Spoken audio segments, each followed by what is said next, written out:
Victoria, back with another spoiler-free movie reaction.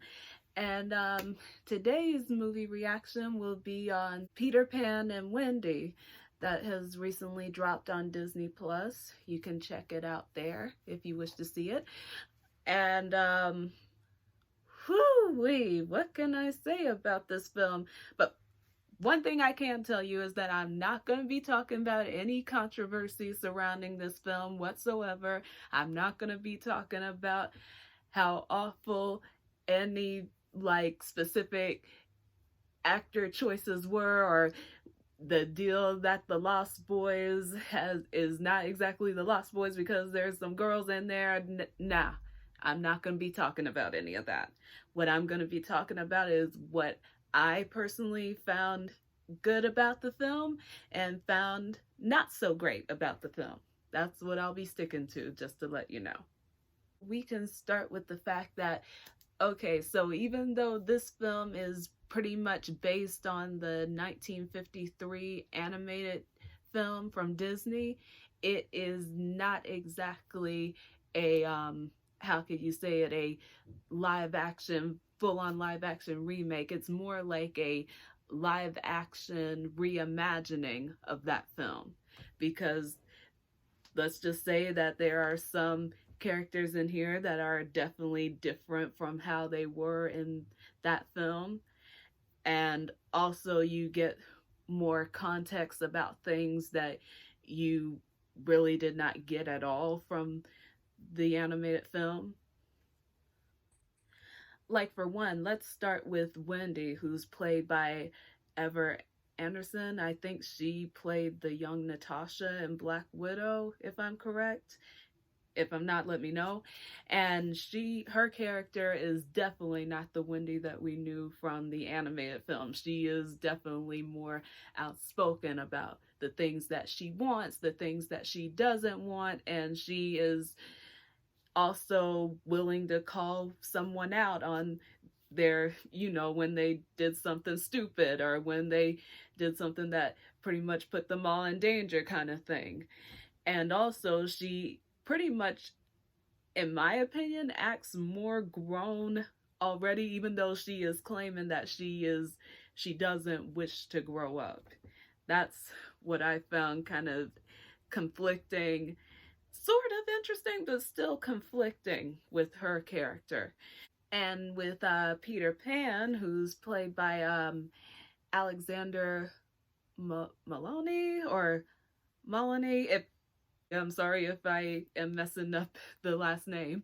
I thought he was pretty good as Peter in this film. He was definitely, it felt like he was embodying this character best that he could, even though there are still some aspects to him that would not fully remind you of the Peter Pan from the animated film, but I felt like he played it off pretty well.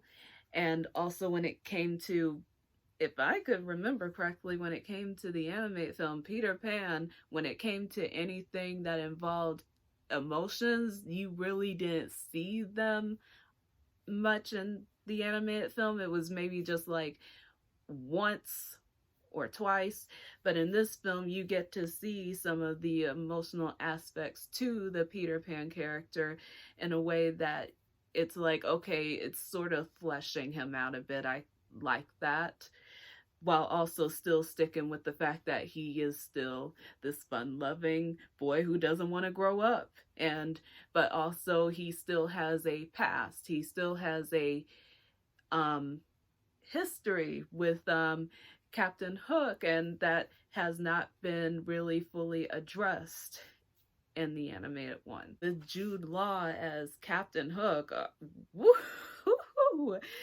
First, let me say that I wasn't expecting him to look anything close to how the animated Captain Hook looked. I pretty much just accepted it as it was. Okay, all right, fine. He's Captain Hook. Let's just leave it at that. But I will say what I did kind of like about his character in the film was the fact that he wasn't all like,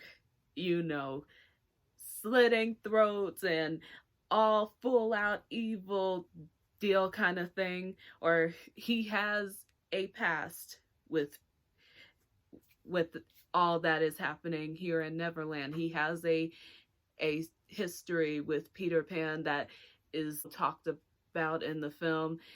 And also you also find out that when it came down to it, Hook was not always Hook. He was just James. And I really like that about the film. And also he has a story as James that sort of we would normally just sweep under the rug with Peter Pan stories or Peter Pan films, because the film was always just about Peter Pan.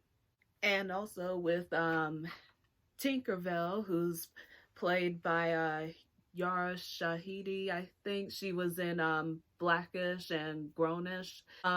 She is Tinkerbell in this film, and like I said, I'm not discussing the controversial thing behind it, but I thought that she was pretty good as Tinkerbell for what it was. Yeah, she wasn't. The thing is, the character Tinkerbell in this film wasn't exactly the Tinkerbell that we fully would remember from a Peter Pan story. You know, the one who is so love struck by Peter and was very jealous of Wendy when it came to her getting Peter's affections, or any woman for that, any girl for that matter, gets the affections of Peter. So she was not really showing a lot of that in this film. It was more so like it seemed more like she understood Wendy a little bit better than and also the fact that she feels like Wendy actually sees her and notices her and actually would like to know what she is saying, even though she doesn't have a voice. While Peter, it's like he just interprets what she says pretty much and doesn't really try to listen or really hear out what she is saying. As for the themes that are explored in this film, really it's nothing more to write on, nothing too much to write on the matter. It's pretty much the same thing that is explored in the animated Peter Pan film or any of the Peter Pan films.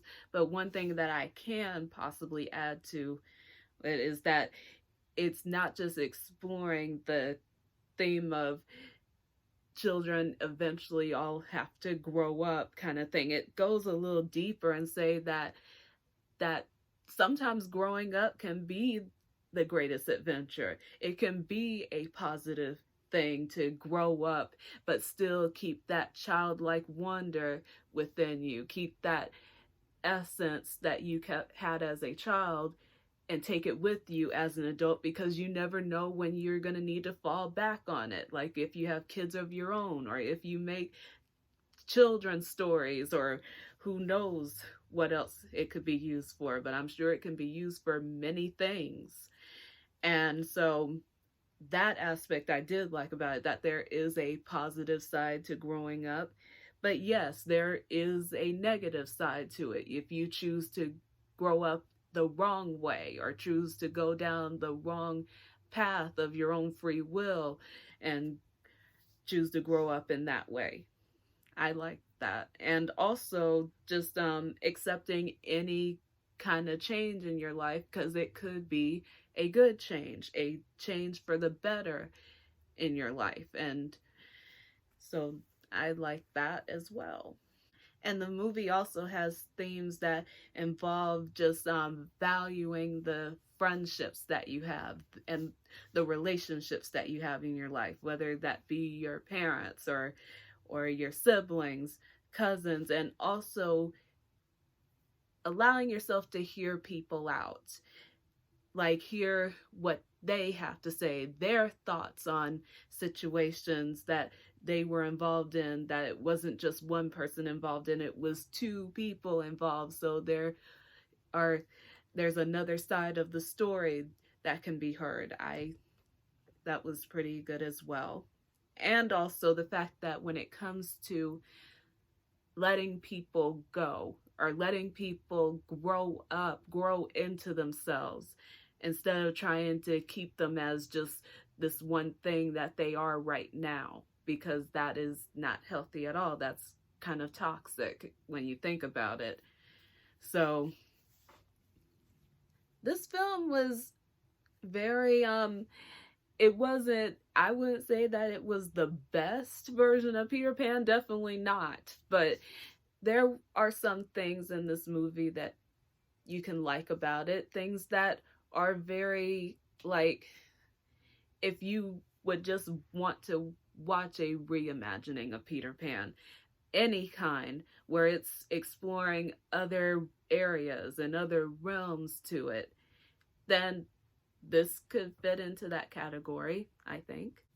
And also knowing that there is a time for fun, but there is also a time where you have to take some things in life seriously, especially things that really matter to you. Because as we all know, even when it comes to being in Neverland, there can be repercussions to staying in Neverland. And definitely when it comes to your relationships, the things that you have known before you knew Neverland, it definitely plays a factor in a little bit in this film.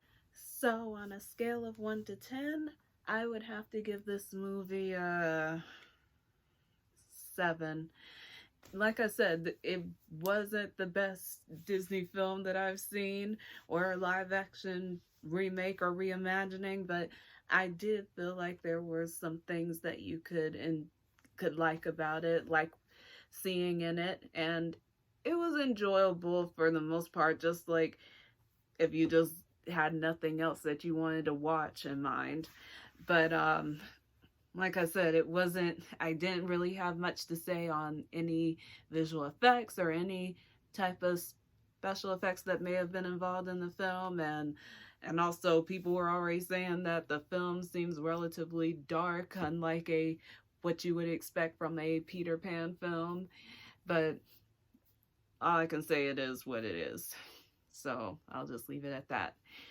If you like this video, please like, share, and subscribe, and I will be back with my next movie reactions coming up, which will be on both Guardians of the Galaxy Volume 3 and The Little Mermaid. So look forward to those coming out.